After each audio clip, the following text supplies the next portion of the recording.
Total budget 2.53 crore पाख मु 1992 मसीह ओडिशा यात्रा आसली यात्रा स्वर्ण मंदिर गोटे जिनिस मत बहुत भल लगे गोटे नुह दर्शक मैंने भी कहते यात्रार नाटक बहुत स्ट्रंग एंड स्ट्राउट करमंडल एक्सीडेंट जो होता बाहानगा पाखे आम घर गोटे किलो जो प्रकार एंकरिंग से कर स्टेज गोटे झील को लेकिन सेटा दर्शक ग्रहण कर मो द्वारा से संभव नुह से ओहरी आसी बर्तमान केस तो बर्तमान स्वर्ण मंदिर टोटाल स्टाफ के आमर 150 150 ରୁ 160 स्टाफ टोटाल टेक्नीशियन लेबर एवं टोटाल आमर आर्टिस्ट डांसिंग स्टार्स के पग घुंघरू बांध मीरा नाची थी और हम नाचे बिन घुंघरू के। Good evening respected ladies and gentleman, today is the first night replay off the dynamic producer Shri Muktikanta Samal and the dynamic chief managing director Mr. Babuli Babu's high profile Jatra production Jatra Jewel Swarna Mandira. We entire family members of Jatra Jewel Swarna Mandira convey our best wishes to you. आजिर अनुचिंता thought of the day भल पाइबा एमिति एक पवित्र बंधन जहाँ संदेह रे नुह विश्वास रे तिष्ठि रहे।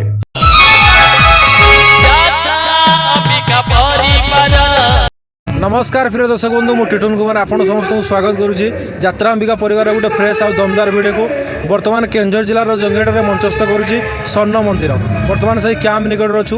बर्तमान आज आम आपको एमती जन को भेट करूँ आपण मैंने हे तो स्तब्ध हो यात्रा जगतर किंवदंती कहले अत्युत जो आंकरिंग दुनिया स्टार्ट होता आप जानते पूर्वर 10 वर्ष 15 वर्ष 20 वर्ष पूर्व आप यात्रा जगत जड़े सिंगर आंकर कहले बापी महापात्र जना जाए सहित बहुत अंतराल हूँ भेट होती आज आप सामना आणुचु आउ डेरी कर कैमेरा सामने डाकिबा। सार नमस्कार, जय जगन्नाथ, केमती अच्छा?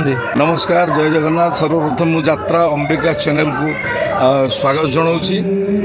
बहुत बड़ खुशी कथा आपण मैंने आम गहन में पहुँचती मीडिया भाई को पुणी थे सम्मान सहकार जय जगन्नाथ जनाऊँ।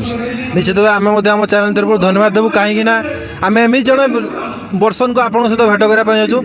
यात्रा जगतर किंवदंती कहले जो आंकरिंग स्टार्ट होता बर्तमान आप जातु यात्रा जगतर जेकोसी आंकर पचारतु बापी महापात्र कहले से आपको गुरु बोली मानती और आज पर्यंत आप आंकरी दिन एमती छाप छाड़ी जहाँकि दर्शक मध्य आज पर्यंत राज कर हे तो समय हे तो परिवर्तन होती अंतराल बढ़ी बर्तमान यात्रा जगत डेभलप होता भितर बहुत समय जहाँ आम गोटे सुजोग मिला आज आप सहित भेट करने तो ए वर्ष स्वर्ण मंदिर में तो आगुरी कौ पार्टी थे प्रथम जो यात्रा पार्टी के स्टार्ट होता आप मु 1992 मसीह ओडिशा यात्रा को आसली ओडिशा यात्रा 10 वर्ष रही ओडिशा यात्रा आसली बाघा जतीन 10 वर्ष विश्वरंग महल 5 वर्ष यात्रा गाँ 2 वर्ष तापर आपणकर आ गोटे पार्टी कौन रही सारथी रही सार्थक चैनल रही गोटे एमती करके रही मोर 33 वर्ष चलती यात्रा।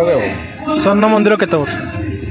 स्वर्ण मंदिर मोर यही वर्ष एंट्री स्वर्ण मंदिर में मुझे थी स्वर्ण मंदिर 2020 मसीह थी कोविड जिते बड़े प्रॉब्लम क्रिएट है से आम समस्ते एपट सेपट हो गलु। ए वर्ष स्वर्ण मंदिर कैसे भाई अच्छा ये आम स्वर्ण मंदिर देखीचु प्रति जे भी अच्छा दायित्व सब सीनियर अच्छा बाबुली बाबू कहतु आपण ना कहतु आउ जो अन्य मैंने अच्छा जो समस्त सीनियर गोटे गोटे सीनियर मैनेजमेंट टीम बर्तमान स्वर्ण मंदिर गोटे श्रृंखलित भाव चली अनेक पार्टी बर्तमान देखिए आप नुआ नुआ पार्टी बाहर विशृंखलित भाव चलुची हे तो बिग बजट हो पारे किंतु विशृंखलित भाव चली किंतु आपंकर श्रृंखलागत ज्ञान आप अनेक आर्टिस्ट को पचारि कर्मकर्ता मानक कहते से निजे कहते ये गोटे श्रृंखला भाव बर्तमान परिचालित होची यह किपर संभव होती समुदाय कोऑपरेशनटा केमती बोल।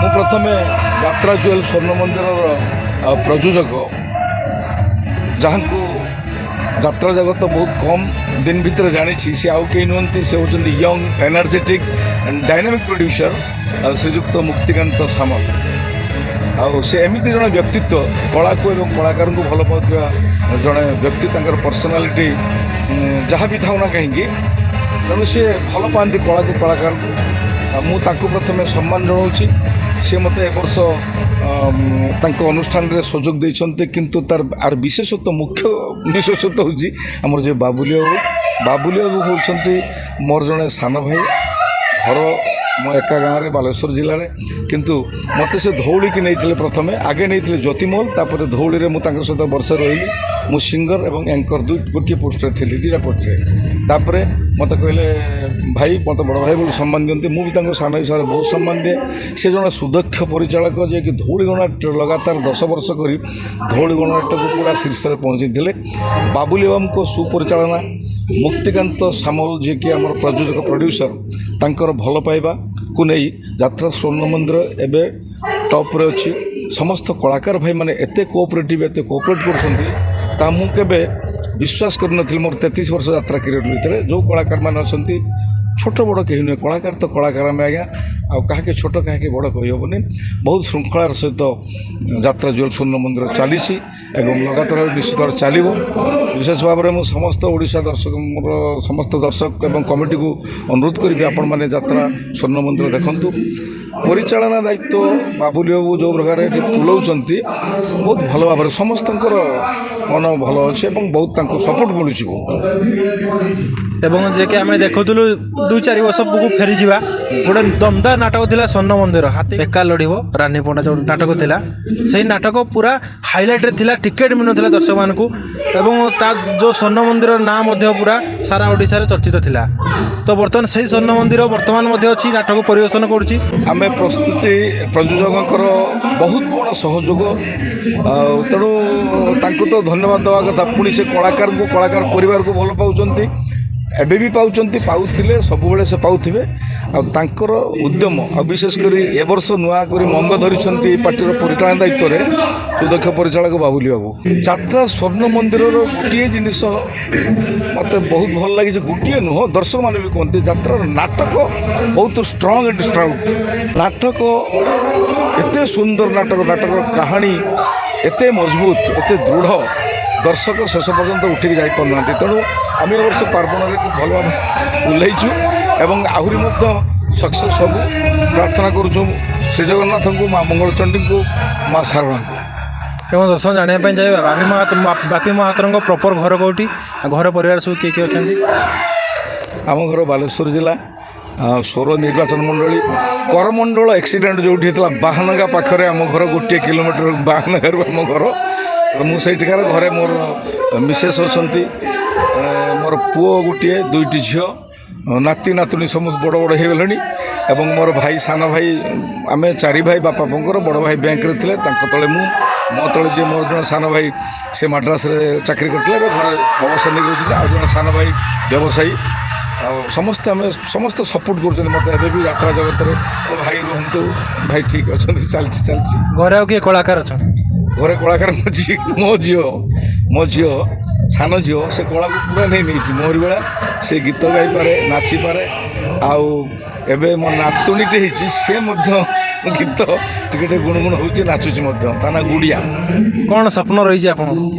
ମୋର ସ୍ୱପ୍ନ ଯେ ଭଗବାନ କରନ୍ତୁ ମୋତେ ଆୟୁଷ ଦିଅନ୍ତୁ, ମୋ ଦେହରେ ସେମିତି ଗୋଟେ ଷ୍ଟାମିନା ଭରି ଦିଅନ୍ତୁ, ମୁଁ ଆହୁରି 10 ବର୍ଷ ଯେତେ ଦିନ ପର୍ଯ୍ୟନ୍ତ ବଞ୍ଚିବି, ମୁଁ ଭାବୁଛି କଳାକୁ ନେଇ ବଞ୍ଚିବି, ଏଇ ଯାତ୍ରାରେ ହିଁ ରହିବି। ଯାତ୍ରାରେ ଜୀବନଟା ମୋର ଚାଲିଗଲେ ବି କିଛି ଅତ୍ୟୁକ୍ତି ହେବ ନାହିଁ। ଜଗନ୍ନାଥଙ୍କୁ ପ୍ରାର୍ଥନା କରୁଛି ମୁଁ ଏମିତି ସବୁବେଳେ ଏନର୍ଜେଟିକ୍ ରହେ, ୟଙ୍ଗ ରହେ, ଏଭରଗ୍ରୀନ୍ ରହେ। ଏଇଟା ଈଶ୍ୱରଙ୍କ ପାଖରେ ଆଶୀର୍ବାଦ ମାଗୁଛି। ଏବଂ ଆପଣ ସିଙ୍ଗିଂ କରୁଥିଲେ, ଆଙ୍କରିଂ ମଧ୍ୟ କରୁଥିଲେ, କେବେଠୁ ସିଙ୍ଗିଂ ଆଙ୍କରିଂ ଛାଡ଼ିକି ଆପଣ ମ୍ୟାନେଜର? ମୁଁ ଏବେ ବି ଛାଡ଼ି ନାହିଁ, ଏଠି ବି ଗୀତ ଗାଉଛି। ଏଠି ମୁଁ ପୁରୁଣା ଗୀତ ଗାଏ, କିଶୋର କୁମାରଙ୍କର ଗାଏ, ଆପଣଙ୍କର ଉଦିତ ନାରାୟଣ, କିଶୋରଜୀ, ମହମ୍ମଦ ରଫିଙ୍କର ଗୀତ ଗାଏ, ଆଙ୍କରିଂ କରୁଥିଲି। ଗତ ବର୍ଷ ମୁଁ ବାଣେଶ୍ୱର ବି ଆଙ୍କରିଂ କରୁଥିଲି, ଗୀତ ଗାଉଥିଲି। କିନ୍ତୁ ଧଉଳିରେ ମୋତେ ବାବୁଲି ବାବୁ ଏମିତି ଏକ ସୁଯୋଗ ଦେଲେ ଯେ ଖାଲି ଆଙ୍କରିଂ ଏବଂ ସିଙ୍ଗିଂ, 10 ଥର ଷ୍ଟେଜ୍କୁ ଯିବା ପାଇଁ ପଡ଼ୁଥିଲା, ଲୋକଙ୍କର ମନ ନେବା ପାଇଁ ପଡ଼ୁଥିଲା।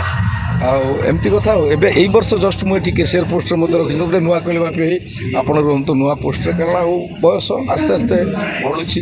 ଦର୍ଶକମାନେ ଟୋକାମାନଙ୍କୁ ଆଉ ଯେଉଁ ପ୍ରକାର ଆଙ୍କରିଂ ସେମାନେ କରୁଛନ୍ତି ଷ୍ଟେଜ୍ରେ ଗୋଟେ ଝିଅକୁ ନେଇକି, ବା ସେଇଟା ଦର୍ଶକ ଗ୍ରହଣ କରୁଛନ୍ତି, କିନ୍ତୁ ମୋ ଦ୍ୱାରା ସେଇଟା ସମ୍ଭବ ନୁହଁ। ସେଇଥିପାଇଁ ମୁଁ ଓହରି ଆସିଛି, ଆଉ ଓହରି ଆସିକି ବର୍ତ୍ତମାନ କେସିଆର ପୋଷ୍ଟରେ ଅଛି। ଏଇ ବର୍ଷ ଓହରି ଆସିଛନ୍ତି? ଏଇ ବର୍ଷ ଜଷ୍ଟ ଓହରିକି ଆସିକି କେସିଆର ମ୍ୟାନେଜମେଣ୍ଟ କଥା ବି ବୁଝୁଛି, ମ୍ୟାନେଜମେଣ୍ଟର ଅଛି, ଆଉ କେସିଆର ଦାୟିତ୍ୱ ଦେଇଛନ୍ତି। ଆଉ କେବଳ ଗୋଟେ ଗୀତ ଗାଉଛନ୍ତି? ଆଉ ମଝିରେ ଗୋଟେ ଗୀତ ଗାଉଛି। ଷ୍ଟେଜ୍କୁ ଯେ କମିଟି ବାଲା ବହୁତ ରିକ୍ୱେଷ୍ଟ କରୁଛନ୍ତି, ବାପି ଆପଣ ପୁରୁଣା ଗୀତ ଗାଆନ୍ତୁ, ଆଉ ଗୋଟେ ଗୀତ ଶୁଣାନ୍ତୁ। ଏବଂ ସ୍ୱର୍ଣ୍ଣ ମନ୍ଦିରରେ ଆପଣ ଏ ବର୍ଷ ଆସନ୍ତି, ଅଲରେଡ଼ି ଜାଣିଛନ୍ତି। ବର୍ତ୍ତମାନ ଯେଉଁ ପାର୍ଟି ଅଛି, ପାର୍ଟିର ବଜେଟ୍ କେତେ? ବଜେଟ୍ ମାନେ ଟୋଟାଲ୍ ବଜେଟ୍ କଥା କହୁଛନ୍ତି? ଟୋଟାଲ୍ ବଜେଟ୍ 2.5-3 crore ପାଖାପାଖି। ଏବଂ ବର୍ତ୍ତମାନ ଗୋଟେ ସମସ୍ୟା ଦେଖାଯାଉଛି ଆପଣଙ୍କର ଅନେକ ଯାତ୍ରାପାଟର ବର୍ତ୍ତମାନ ଧୀରେ ଧୀରେ ଚାହିଦା ବଢ଼ିଲାଣି, ରେଟ୍ ବଢ଼ିଲାଣି। ତାର ମୁଖ୍ୟ କାରଣ ହେଉଛି ଆର୍ଟିଷ୍ଟ ମାନେ ମୋଟା ଅଙ୍କର ଦରମା ନେଉଛନ୍ତି, ଯେଉଁଟାକି ଆପଣଙ୍କୁ ପ୍ରୋବ୍ଲେମ୍ ହେଉଛି।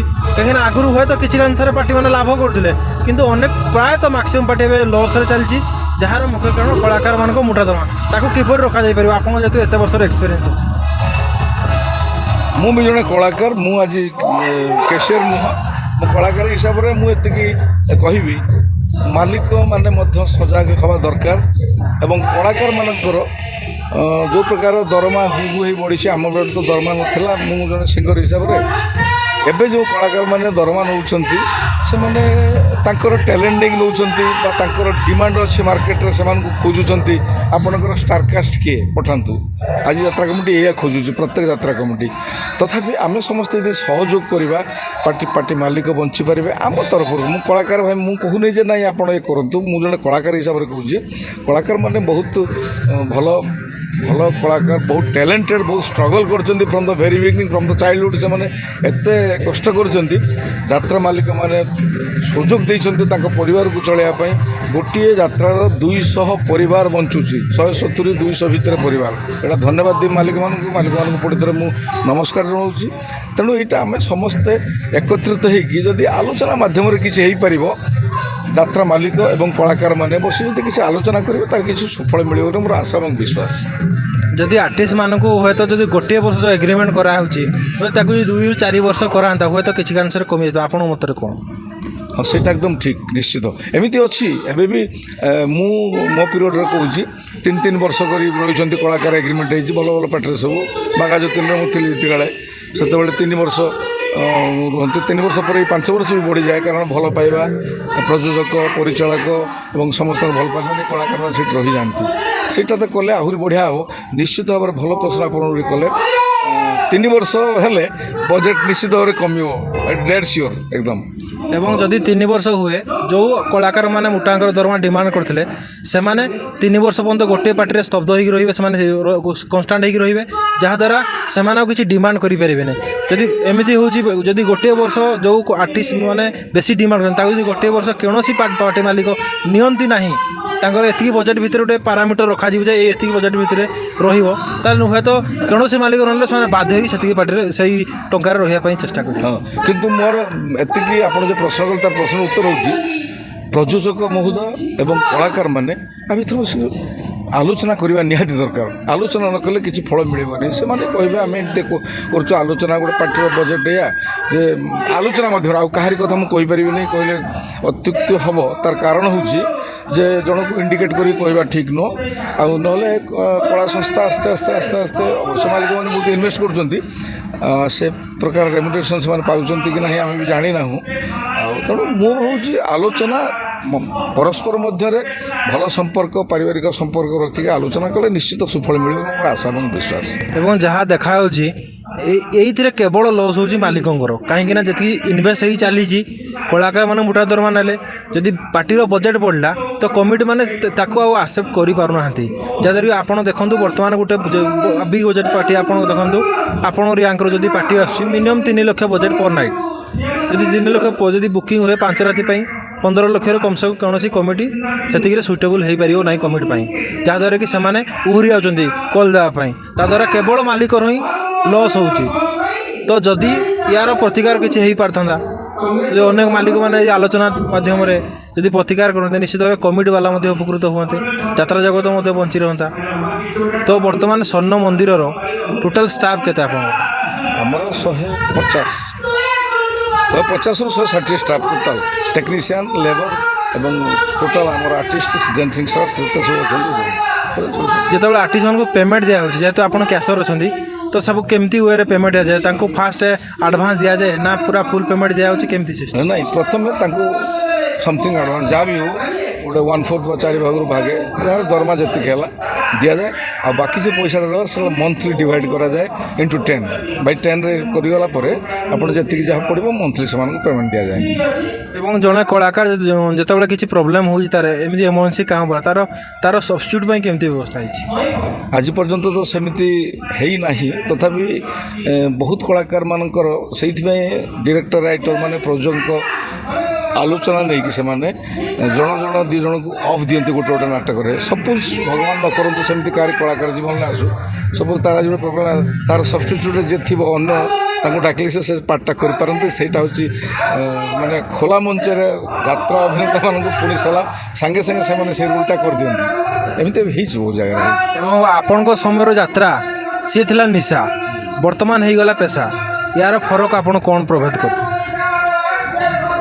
ଏବେ ତ ପେସା ହେଇଯାଇଛି ସତ କଥା, ଆଉ ନିଶା ତ ଆଉ ଫେରିବ ନାହିଁ ଯେଉଁ ପ୍ରକାର ଆମ ଟାଇମ୍ରେ। ମୁଁ 92ରୁ ଆସିଲି ଯାତ୍ରାକୁ ଦୀର୍ଘ 33 ବର୍ଷ ଭିତରେ। ଏବେ ତ ସମସ୍ତେ ଖୋଲା କଥା ଏକଦମ, ସମସ୍ତେ ବର୍ତ୍ତମାନ ଖାଲି ପଇସା ପଇସା ଆମର ବଢ଼ାନ୍ତୁ ଇଏ କରନ୍ତୁ ଏଇଟା ଚାଲିଛି। ଆଉ ସେଇଟା କେତେ ଦୂର ସମ୍ଭବ ସେଇଟା ପ୍ରଯୋଜକଙ୍କ ଉପରେ ନିର୍ଭର କରେ। ପ୍ରଯୋଜକମାନେ ଯଦି ବସିକି ସେମାନଙ୍କୁ ନେଇକି ଆଲୋଚନା କରିବେ ଏଇଟା ହେବ। ଆଉ ନିଶା ଆଉ ହେବ ନାହିଁ, ଏବେ ପେସାରେ ପରିଣତ ହେଇ ସେ ପେସା ହିଁ ଲାଗୁ ରହିବ ଫାଇନାଲି। ଏବଂ ଯେଉଁମାନେ ପେସାରେ ଆସୁଛନ୍ତି ସେତିକି ଡେଡିକେଟ୍ ସହିତ ରୋଲ୍ କରୁନାହାନ୍ତି, ତାହା କେତେ ଦୂର ସତ ଆପଣଙ୍କ ମତରେ? ନାଇଁ, ମୋ ମତରେ ଚରିତ୍ର, ମୁଁ ତ ଯାତ୍ରା ବେଶୀ ବିଶେଷ ଦେଖି ନାହିଁ। ମୁଁ ଯେତିକି ଜାଣିଛି ଯେଉଁ ନାଟକ ଦେଖି ଯେତିକି ସମୟ ଯାଇଛି, ପଇସା ଯେଉଁମାନେ ବଡ଼ ବଡ଼ ଆର୍ଟିଷ୍ଟମାନଙ୍କ ମୁଁ ନାଁ କହିବି ଯେଉଁମାନେ ନେଇଛନ୍ତି ସେମାନେ ସୁନ୍ଦର ଅଭିନୟ କରୁଛନ୍ତି। ଯାତ୍ରା ଜଗତରେ ଯେତେ ଅଛନ୍ତି ମଲ୍ଟି ଷ୍ଟାର ଯେଉଁମାନେ ଅଛନ୍ତି ବଡ଼ ବଡ଼ ଷ୍ଟାର, ସେମାନେ ବହୁତ ସୁନ୍ଦର ଅଭିନୟ କରନ୍ତି। ମୁଁ ଦେଖିଛି, ଅଭିନୟ କରୁନାହାନ୍ତି ବୋଲି ମୁଁ କହିପାରିବି ନାହିଁ। ଏବଂ ଆପଣଙ୍କ ପାର୍ଟିକୁ ଯେ ବୁକିଂ କରିବା ପାଇଁ ଚାହିଁବ ତାର ପ୍ରୋସେସ୍ କ'ଣ ରହିଛି, ଏଗ୍ରିମେଣ୍ଟ ପ୍ରୋସେସ୍ କେମିତି ରହିଛି, ସେ ଦର୍ଶକମାନେ ଜଣାଇବେ। ତାର ପ୍ରୋସେସ୍ ହେଉଛି ଆମେ କଣ୍ଟ୍ରାକ୍ଟ ଯେଉଁ ନେଉଛୁ ପାର୍ଟି, 4 ରାତି ପାଇଁ ଜଣେ କଣ୍ଟ୍ରାକ୍ଟ ନେଲା, 2 ରାତିର ପଇସା ଆମକୁ ଫୁଲ୍ ଆଡ଼ଭାନ୍ସ ଦେବା ପାଇଁ ପଡ଼ୁଛି। ପଡ଼ିଗଲା ପରେ ଆମେ ତାଙ୍କୁ ଏଗ୍ରିମେଣ୍ଟ କରିଦେଉଛୁ। ଆଉ ଯେଉଁ 2 ରାତିର ପଇସା ରହିଲା ତାର କିଛି ଇନଷ୍ଟଲମେଣ୍ଟ ହିସାବରେ ଯାତ୍ରା ଯିବା ପୂର୍ବରୁ ପାଖାପାଖି ସେମାନେ ଆଉ 1 ରାତିର ପଇସା ଦେଇ ଦେଉଛନ୍ତି। ପହଞ୍ଚିଲା ପରେ ସେମାନେ ଆଉ ଯେଉଁ 4 ରାତି ଭିତରେ ଇନଷ୍ଟଲ୍ କରିକି ପଇସା ଶେଷ ପର୍ଯ୍ୟନ୍ତ ଦେଇଦିଅନ୍ତି। ସେମିତି କେବେ ହେଇନି। କମିଟି ବହୁତ ଭଲ, ଯାତ୍ରା ଜଗତର ଓଡ଼ିଶାର ସମସ୍ତ କମିଟି କିଛି କେଉଁଠି କେତେବେଳେ ମାଇନସ୍ କରନ୍ତି, ପ୍ରୋବ୍ଲେମ୍ ସାର୍ ହେଇଗଲା, ଆଲୋଚନା ମାଧ୍ୟମରେ କିଛି ବି କମେଇକି ଯାଏ। ଏଇଟା ହୁଏ ପ୍ରାୟ ପ୍ରତି କ୍ୟାମ୍ପରେ। ଏବଂ ଅନେକ କମିଟି ଅଛି, ମାନେ ମୁଁ ନାଁ କହିବା ପାଇଁ ଚାହୁଁନି, ବେଳେବେଳେ ପ୍ରୋବ୍ଲେମ୍ ହୁଏ। ଆପଣଙ୍କୁ ଗୋଟେ କମିଟି ଆଡ଼ଭାନ୍ସ ପଇସା ଦେଇଯାଇଛି କିନ୍ତୁ କୌଣସି ବଶତଃ ଆପଣଙ୍କୁ ସେ ପୁଣି କ୍ୟାନସଲ୍ କରିବା ପାଇଁ ଚାହେଁ, ସେଇ କ୍ଷେତ୍ରରେ କେମିତି ମ୍ୟାନେଜ୍? କ୍ୟାନସଲ୍ କରିବାଟା ଯଦି ସେମାନେ କ୍ୟାନସଲ୍ କରନ୍ତି ତାର ଗୋଟେ ଟାଇମ୍ ଥିବ 2 ମାସ ପୂର୍ବରୁ। ସଡ଼ନ୍ ଯଦି ଜଣେ କ୍ୟାନସଲ୍ କରେ ସେ ପଇସା ତାଙ୍କୁ ରିଫଣ୍ଡ ତ ହୁଏ ନାହିଁ, କିନ୍ତୁ ତାଙ୍କ ପ୍ରତି ଗୋଟେ କିଛି ରିଆକ୍ସନ୍ ନିଆଯାଏ। କାରଣ ଆମେ ବସିବୁ କେଉଁଠି, 5 ଦିନ ଗୋଟେ କାମ କରୁଛନ୍ତି, ଆପଣ ସଡ଼ନ୍ ଆସିକି ଧରନ୍ତୁ କହିଲେ ବନ୍ଦ ବୋଲି, ମାଲିକ ମରିଯିବ। କଳାକାରମାନେ ବସିବେ, କଳାକାରମାନେ ପଇସା କେହି ଆଜ୍ଞା ଆମେ ଛାଡ଼ିବୁନି କି କେହି ଆମେ ଖାଇବା ବନ୍ଦ କରିବୁନି, ତ ମାଲିକ ଦେବେ କେଉଁଠୁ? ସଡ଼ନ୍ କ୍ୟାମ୍ପ କ୍ୟାନସଲ୍ କରିକି ପୁଣି କ୍ୟାମ୍ପ କରିବାଟା ମାନେ it is not matter of joke, ଏଟା ଜୋକ୍ ନୁହଁ। ତେଣୁ ଏମିତିକା ଆମେ କରୁ। ଆଉ କ'ଣ ତାଙ୍କ ସହିତ ଡିସ୍କସନ୍ କରିକି ଆମେ କାହିଁକି ଆପଣ ଏ ପ୍ରକାର କରୁଛନ୍ତି, କ'ଣ ପାଇଁ କରୁଛନ୍ତି, ଆସନ୍ତୁ ଆଲୋଚନା କରିବା, କ'ଣ କରିବେ କଳାକାରମାନେ, 5 ଦିନ ଆମେ କ'ଣ କରିବୁ। ଆଉ ଯେଉଁଠି କେଉଁଠି ହେଇଗଲା ତୁରନ୍ତ ହେବା ବି ବଡ଼ କଷ୍ଟ, ପରମିଶନଟା ହେଉଛି ବଡ଼ ଜିନିଷ। ଏବଂ ଯଦି ଆପଣ କୌଣସି କମିଟି ବାଲା ଯୋଗାଯୋଗ କରିବା ପାଇଁ ଡାଇରେକ୍ଟ ବାବୁଲି ବାବୁଙ୍କୁ କଣ୍ଟାକ୍ଟ କରିପାରିବେ? ହଁ, ବାବୁଲି ବାବୁଙ୍କ ନମ୍ବର ସବୁ ଦିଆଯାଇଛି, ମୋ ବାବୁଙ୍କ ନମ୍ବର ଦିଆଯାଇଛି। ଆମର ଯେ ବାବୁ ପିଣ୍ଟୁ ବାବୁ ତାଙ୍କ ଡାକରା ମୁକ୍ତାନ୍ତ ବାବୁ ତାଙ୍କ ନମ୍ବର ଦିଆଯାଇଛି। ସିଏ ବାବୁଲି ବାବୁଙ୍କ ସହିତ କଣ୍ଟାକ୍ଟ, ସିଏ ବି ଡାଇରେକ୍ଟ ହେଡ଼୍ ଅଫିସରେ ଆମର ଯେଉଁଠି ରୁଦ୍ରପୁର ବାଳମୁକୁଳିରେ ଯାଜପୁରରେ, ସିଏ ବି ଡାଇରେକ୍ଟ କଣ୍ଟାକ୍ଟ ଆରାମସେ ଆପଣ କଣ୍ଟାକ୍ଟ କରିବେ। ଏବଂ ଯେଉଁଠିକି ସାର୍ ପାର୍ଟି ଯିବ ତ ଆପଣ କମିଟି ବାଲାଠୁ କ'ଣ ସୁବିଧା ଚାହିଁବେ? କମିଟି ବାଲା ପାର୍ଟି ଗଲା ପୂର୍ବରୁ ଏଗ୍ରିମେଣ୍ଟରେ ବହୁତ ଗୁଡ଼ିକ ରୁଲ୍ସ ଆଣ୍ଡ ରେଗୁଲେସନ୍ ଲେଖା ହେଇଛି। ଆମ ଗାଡ଼ି ଯାଇକି ଟେଣ୍ଟ ଗାଡ଼ି ପହଞ୍ଚିଲେ ତାଙ୍କୁ ସହଯୋଗ କରିବେ, ଟେଣ୍ଟ ଠିକ୍ ଭାବରେ ହେଇଛି କି ନାହିଁ, ପେଣ୍ଡାଲଟା ଠିକ୍ ଅଛି କି ନାହିଁ, କେଉଁଠି ସମତଳ ଅଛି କେଉଁଠି ଖାଲ ଅଛି ତାକୁ କରିବେ, ଏମିତିକା କରନ୍ତି। ପ୍ଲସ୍ ଆମର ଯେମିତିକା ମେସ୍ ପାଇଁ କାଠ, ଆଉ ଡିଜି ପାଇଁ 10 ଲିଟର ତେଲ ପ୍ରତି ଘଣ୍ଟାକୁ, ସବୁ ଏମିତିକା ଏଗ୍ରିମେଣ୍ଟ କରାଯାଏ। ଗୋଟେ ରୁମ୍ ଦେବେ, ଆମର 24ଟା ରୁମ୍ ଦରକାର, ତା ପାଇଁ କମିଟି ବାଲା ଏବଂ ସବୁ କମିଟି ବାଲା ସହଯୋଗ କରୁଛନ୍ତି, ନହେଲେ ଯାତ୍ରା କରିବା ସମ୍ଭବ ହେଇନଥାନ୍ତା। ଏବଂ ପରିଶେଷରେ ଯେଉଁମାନେ ଏ ବର୍ଷ ସାରା ଓଡ଼ିଶା ଯେଉଁଠି କ୍ୟାମ୍ପ ପଡ଼ିବ ଆପଣଙ୍କର ସ୍ୱର୍ଣ୍ଣ ମନ୍ଦିର, ତ ସେଠି ଯେତେବେଳେ ଆସିବା ପାଇଁ ଯେଉଁ ଦର୍ଶକମାନେ ଆସିବା ପାଇଁ ଚାହିଁବେ ତାଙ୍କ ପାଇଁ କ'ଣ ବାର୍ତ୍ତା ରହିବ? ଦର୍ଶକମାନଙ୍କ ପାଇଁ ମୁଁ ଏଇଆ ବାର୍ତ୍ତା ଦେବି ଯେ ଆପଣମାନେ ଯାତ୍ରା ସ୍ୱର୍ଣ୍ଣ ମନ୍ଦିର ଦେଖନ୍ତୁ। ପ୍ରତି ଯାତ୍ରା ଆପଣ ଅନେକ ଯାତ୍ରା ଦେଖିଛନ୍ତି, ମୁଁ ବି ମୋ ଜୀବନରେ 4-5ଟି ବଡ଼ ପାର୍ଟିରେ ଅଛି। ଆଉ ଆକ୍ଚୁଆଲି ସ୍ୱର୍ଣ୍ଣ ମନ୍ଦିରର ନାଟକ ସବୁଠାରୁ ନିଆରା, ଆଉ ଦେଖିଲା ଭଳି ପରିବାରର ସମସ୍ତଙ୍କୁ ନେଇକି ଆପଣ ନାଟକ ଦେଖିପାରିବେ, କିଛି ଶିଖିବାର ଏ ନାଟକ ଅଛି। ସାର୍ ଯାଇକି ଜାଣିଥିବେ ଆପଣ ବହୁତ ପୁରୁଣା ଆଙ୍କର ଏବଂ ଅନେକ ନାଁ କମେଇଛନ୍ତି, ଟିକେ ହୁଏତ ସେ ବର୍ତ୍ତମାନ ସେ ଦାୟିତ୍ୱ ତୁଲାଉନାହାନ୍ତି, ତଥାପି ତାଙ୍କଠୁ ଗୋଟିଏ ଗୀତ ଶୁଣିବା ଏବଂ ଟିକେ ଆଙ୍କରିଂ ଝଲକ ଶୁଣିବା। ଗୋଟିଏ ଗୀତ ଆପଣଙ୍କର ପୁରୁଣା ଗୀତ, କିଛି ଫେଭରାଇଟ୍ ଗୀତ? ମୋର ଫେଭରାଇଟ୍ ଗୀତ ମୁଁ सेटा मोर माइलस्टोन मो लाइफ रे हेतला फिल्म नमक हलाल गीत पग घुंघरू बांध मीरा नाची थी मु सेटा गाउथले हे हे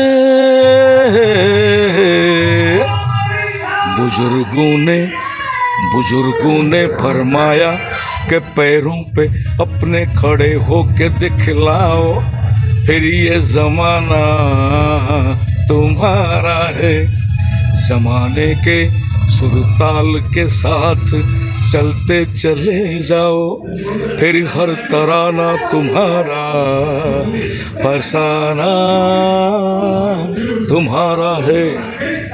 अरे तो लो भैया हम अपने पैरों के ऊपर खड़े हो गए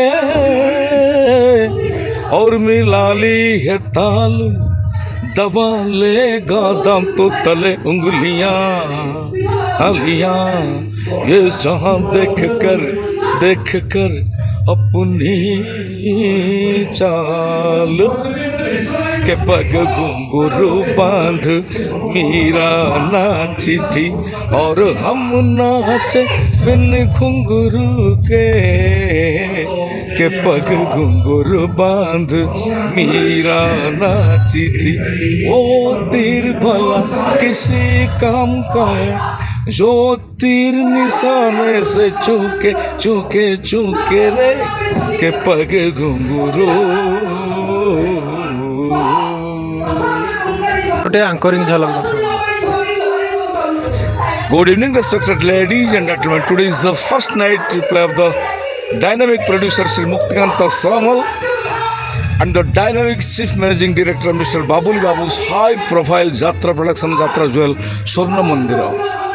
We entire family members of Jatra Jewel Swarna Mandira convey our best wishes to you. Ajira Anuchinta thought of the day. Holo paiba emiti eko pavitra bandhana जहाँ सन्देह नुह विश्वास तिष्ठि रहे विश्वास को अविश्वास कले आत्मविश्वास तुटी जाए आत्मविश्वास तुटी गले संपर्क तुटी जाए से कह जाए every relationship is like a bird every relationship is like a bird if you catch tightly it dies if you catch loosely it flies if you catch affectionately it will continue it will remain with you forever जिंदगी भर तक साथ देगा। इसीलिए कहते हैं कि जिंदगी किसी की हाथ की बात नहीं है जब तक जिंदा रहेंगे तब तक जगन्नाथ के ऊपर भरोसा करके रहेंगे। नमस्ते जय जगन्नाथ। धन्यवाद सर जय जगन्नाथ। थैंक यू नमस्कार।